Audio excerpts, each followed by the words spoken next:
बिस्मिल्लाहिर्रहमानिर्रहीम। नाज़रीन, मैं हूँ आसिम नसीर और आप देख रहे हैं हमारा यूट्यूब चैनल आसिम सीरीज़। नाज़रीन, मेरे साथ मौजूद है मशहूर और मारूफ एस्ट्रोलॉजर, बिज़नेस कंसल्टेंट और इस्लामिक स्कॉलर मोहम्मद उसामा अली, जिनका व्हाट्सएप नंबर हमारी स्क्रीन पर मौजूद है। अगर आपको राब्ता करना है तो नीचे दिए गए नंबर पे राब्ता कर सकते हैं। इसके अलावा जिसने अभी तक हमारे चैनल को सब्सक्राइब नहीं किया तो बराए मेहरबानी हमारे चैनल को सब्सक्राइब भी कर दें। अस्सलाम वालेकुम उसामा साहब, क्या हाल है? कैसे हैं आप? जी, वालेकुम अस्सलाम, मैं खैरियत से हूँ, आप सुनाएँ? अल्लाह ताला का बड़ा करम है उसामा साहब। उसामा साहब, हम अपने देखने वालों को ये भी बता दें कि आखिर में हम उनके कुछ सवालात भी लेंगे, क्योंकि हमने अपने देखने वालों से कहा है कि हमें सवालात भी लिख के भेज दें और काफ़ी सारे सवालात आ चुके हैं। उसामा साहब, अपोज़िशन ने इल्ज़ाम लगाया है, क्योंकि हम पहले भी बता दें, हमने इस पे एक व्लॉग भी किया था कि मौलाना फज़लुर रहमान ने कहा था कि इस तरह के हथकंडे अपनाए जा रहे हैं कि खान साहब की मकबूलियत को बढ़ाया जा रहा है, उनके लिए रास्ता बनाया जा रहा है। अब वो ये कह रहे हैं, उनके कुछ लीडर्स हैं नून लीग के और दीगर जमातों के, कि खान साहब को हीरो बनाया जा रहा है, उनकी पॉपुलैरिटी को बढ़ाया जा रहा है।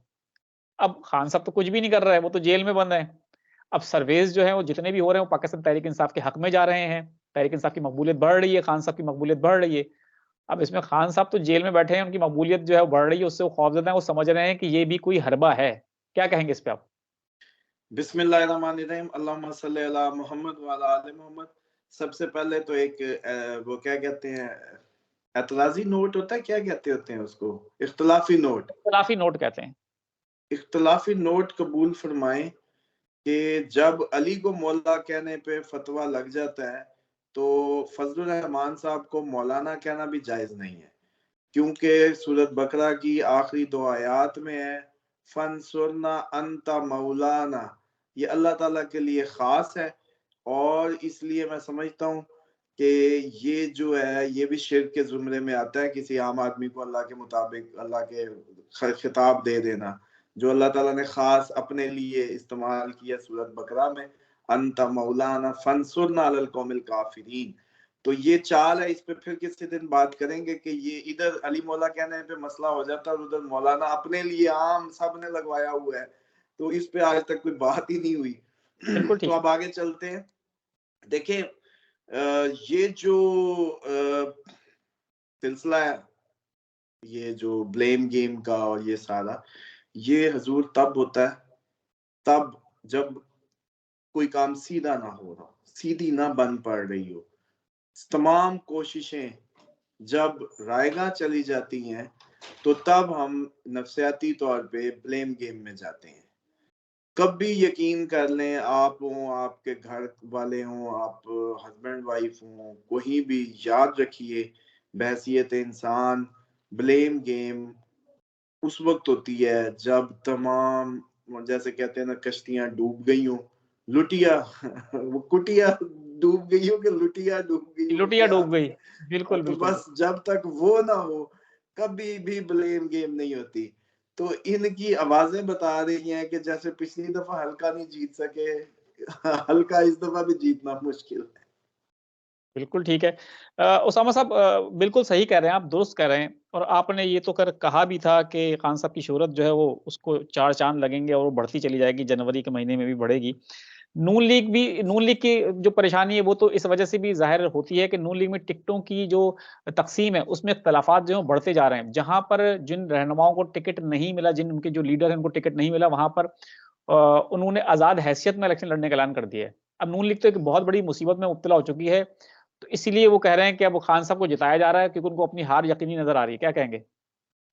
देखिए, ये बात पहले भी एक दफ़ा की, मैंने आपको कहा था कि जब पर्चियाँ आ जाएँगी टिकटों के हवाले से, तो अब बिल्कुल, बड़ा भाई क्या करेगा, जबकि छोटा भाई ने तो बेच दिया है। बेच दिया बड़े भाई को, समझ लें। तो अपनी थोड़ी-सी देर की इक़्तिदार की खातिर उसने सौदा कर दिया है बिल्कुल, और अब इनके लिए बहुत मुश्किल है और अभी तक उन्होंने टिकटें नहीं दे पाए। आपको पता है, जो बिल्कुल, उनकी सूरत-ए-हाल है, जो कन्फ्यूजन्स है, ये मज़ीद बरकरार रहेंगी और नवाज़ शरीफ साहब जो सीट एडजस्टमेंट से लेके पल्स ये बता रही है कि पहले ही शोर-शराबा डाल दें। ऐसी सिचुएशन बहुत नामुमकिन नहीं है। और आज एक और बात भी बता दूँ, जो मेरा ख़्याल है आपने पूछी नहीं, लेकिन आपकी बातों से मुझे याद आ गई। बिल्कुल। जैसे कॉन्फ्रेंस इलाज था गुनाह धोने का, एक पिछले कुछ अरसे में, इसी तरीके से इस्तीफा इलाज है रेफरेंसेस को धोने का। अब आगे चलें। बिल्कुल ठीक है उसामा साहब। अच्छा उसामा साहब, नून लीग और काफ लीग की सीट एडजस्टमेंट हो चुकी थी। 15 साल बाद नवाज शरीफ जो हैं चौधरी शुजात से मिलने गए थे। खबरें ये आ रही थी कि साथ मिलकर इलेक्शन लड़ेंगे, लेकिन नून लीग जो है उसने काफ लीग के ऊपर भी कहते हैं कि डस लिया है। चौधरी शुजात के बेटों के खिलाफ उन्होंने अपने उम्मीदवार खड़े कर दिए हैं, जिस पर काफ लीग को बहुत शिकायत सामने आई हैं और उन्होंने कहा है कि जी हम उनसे अपना मुआहदा तोड़ते हैं, अब कोई सीट एडजस्टमेंट नहीं होगी क्योंकि उन्होंने हमारे जो वादे थे उनकी पासदारी नहीं रखी, अपने उम्मीदवार खड़े कर दिए। क्या कहेंगे आप? ये असल में सर काफ लीग से मामलात की बात नहीं है। आप लोग अभी भी नहीं देख रहे। काफ लीग हमेशा और एमक्यूएम हमेशा किस धड़े की सियासत में रहे हैं, आपको नहीं पता? Power power game. पावर। और पावर का मंबा क्या रहा है वो आपको नहीं पता। बिल्कुल।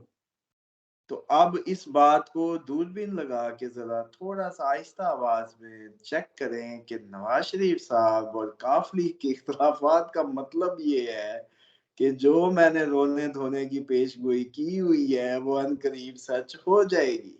सामा साहब, इसमें तो दूरबीन लगाने की जरूरत ही नहीं है, सामने नजर आ रहा है। सबर करें अभी तो। ये तो भाई आज के बाद, ये मैं वो बात कर रहा हूँ। ये अमूमन कहते होते हैं तज्जिया, भाई हमारा तज्जिया भी ऐसा बेहतरीन है, ऐसा मैं वो हो कहता रहा हूँ है सर। जादुई तज्जिया है। कोई निकाल के तो दिखाए। जब ये कह रहे थे, ये तो कह रहे सारे भी नवाज शरीफ साहब को पावर में लाया जा रहा है, बिल्कुल। लेकिन ये सारी।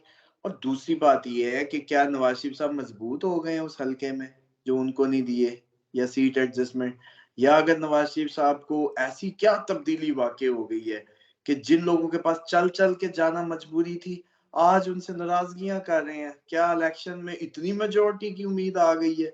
तो इसका मतलब ये है कि भाई साहब मुझे ये लगता है कि मैंने अब बनना ही नहीं है, तो बस फिर आप कम से कम अपनी पुरानी सियासत को तो जिंदा करो। बिल्कुल सही बात है। बिल्कुल ठीक है उसामा साहब। उसामा साहब, अब कुछ सवालात ले लेते हैं क्योंकि सवालात काफ़ी ज़्यादा तादाद में आ चुके हैं। आसिम भाई, अस्सलाम वालेकुम। वालेकुम अस्सलाम। मुझे ये जानना है कि मेरा काम क्यों नहीं चल रहा और मेरा राशिद हुसैन उनका नाम है, 1 जनवरी 1989 को पैदा हुए हैं, मदर का नाम अरशद बीबी है। वो पूछ रहे हैं कि मेरा काम क्यों नहीं चल रहा? कारोबार के हवाले से परेशान हैं। देखिए, इनका जो प्रॉब्लम है ना, वो पॉसिबल जो नजर आता है, एक तो ये है कि इनकी तारीख पैदाइश मुझे लगता है कि गलत है। ये जब कोई 1 जनवरी कहे ना तो मुझे तो शक ही होता है कि किसी ने अभी बिल्कुल। लिख दी है। अच्छा, अगर नाम से देखें तो फिर देखें इनका जो इशू है वो गैर मुस्तकिल मिजाजी नजर आती है। बिल्कुल ठीक और है। उसमें भी जैसे कहते हैं ना कि मैच्योरिटी का उनसे कम नजर आता है। और उसके लिए ये करें कम से कम कि अस्तगफार की 1000 की तस्बीह शुरू करें, बिल्कुल सही अव्वल है। वक्त की नमाज पढ़ें, और 2 नफल बीबी फातिमा ज़हरा को हदिया किया करें।